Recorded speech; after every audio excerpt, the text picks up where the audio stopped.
عطا تارڑ صاحب جو ہیں انہوں نے یہ کہا ہے جی کہ پرویز الہی صاحب کو بھی نو فلائی لسٹ پہ ڈالا جا سکتا ہے. سنیں عطا تارڑ صاحب کیا کہہ رہے ہیں.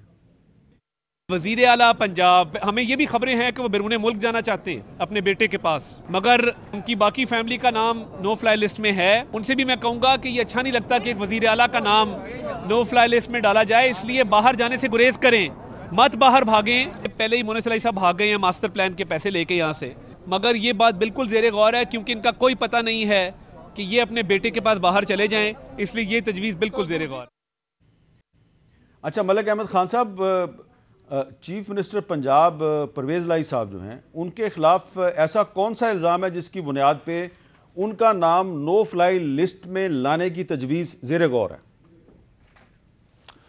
سر میری اطلاع کے مطابق سر میں نے کوئی ریکارڈ کا پیروزل تو نہیں ہے، لیکن جو میری عطا سے بات ہوئی جب انہوں نے یہ سٹیٹمنٹ دی تو میں نے ان سے یہ پوچھا کہ آپ نے یہ بڑی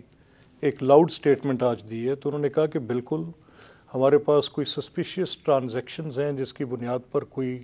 انکوائریز ہیں، اور وہ سسپیشنس جو ٹرانزیکشنز ہیں وہ اسی چیف منسٹرشپ کے دور میں ہیں، اور ان کا بڑا کلیئر کنیکشن بنتا ہے چودھری پرویز الہی صاحب کی گورنمنٹ کے ساتھ. اور اس میں انہوں نے بڑا واضح طور پہ کہا کہ وہ ان کے پاس ایویڈنسز ہیں جس پر انکوائری ایجنسیز کر رہی ہیں، جو کہ ایف آئی اے کے زیر انتظام ہیں، اور وہ دیکھ رہے ہیں کہ جس میں یہ اتنے بڑے ہیوج ٹرانزیکشنز جو ہیں وہ اتنے ریپڈلی کیسے آئے. اور اس پہ وہ کہہ رہے ہیں کلیئر ایلیگیشنز ہیں جن کے ساتھ وہ اس کی بنیاد پہ وہ کہہ رہے ہیں کہ مین وائل جب تک یہ انکوائریز چلتی ہیں تو ان کا نام نو فلائی لسٹ میں جانا چاہیے. سر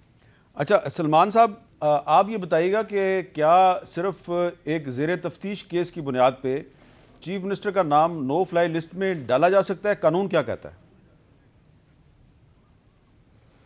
دیکھیں، یہ جو نو فلائی لسٹ کا ایک تصور پیدا کیا گیا ہے یہ کوئی قانونی تصور نہیں ہے، یہ انتظامی طور پہ ایک طریقہ اپنایا گیا ہے کسی کو روکنے کے لیے. جو قانون ہے وہ تو 1980 کا ایک قانون ہے ایگزٹ کنٹرول لسٹ کے حوالے سے، اور وہاں پہ ایک طریقہ کار دیا گیا ہے وہاں کن حالات میں آپ کسی کو ایگزٹ کنٹرول لسٹ پہ ڈال سکتے ہیں، کن حالات میں نہیں ڈال سکتے، بے شمار عدالتی فیصلے ہیں. تو یہ اب جو بات ہو رہی ہے یہ تو ایک طرح کی آپ کہہ لیجئے ایک ثواب دیدی ایک قوت کا استعمال ہے جس کی قانون میں میری نظر میں کوئی بنیاد نہیں ہے. تو اگر ایسا کچھ ہوتا ہے تو یہ سیاسی طور پہ بھی میں سمجھتا ہوں اچھا نہیں ہوگا، لیکن قانونی طور پہ بھی پرویز الہی صاحب کو حق حاصل ہوگا کہ وہ عدالت میں جائیں اور اس کو چیلنج کریں.